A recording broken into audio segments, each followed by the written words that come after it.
حامد اور بیوی کا رشتہ سب سے مشکل رشتہ ہے۔ اس کو نبھانا اور اس کو سنبھالنا، اس پر سینکڑوں آیات آئی ہیں۔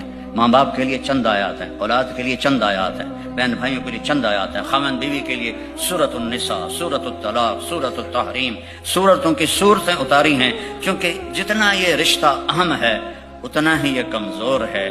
ایک بول پہ بنتا ہے اور ایک بول پہ ٹوٹ جاتا ہے۔ باقی رشتے ٹوٹتے نہیں۔ میرا بیٹا اچھا ہے یا برا ہے میرا بیٹا ہے، میں اچھا یا برا ہوں اپنے باپ کا بیٹا ہوں، لیکن یہ رشتہ ایک بول پہ ختم ہو جاتا ہے، اور یہ بنیادی رشتہ ہے۔ پہلا رشتہ آدم اور حوا، خامد اور بیوی تھے۔ آخری رشتہ جب بچوں کی شادیاں ہو جاتی ہیں، بچیوں کی شادیاں ہو جاتی ہیں اور تم بڈھا بڈھی اکیلے بیٹھے ہوتے ہو۔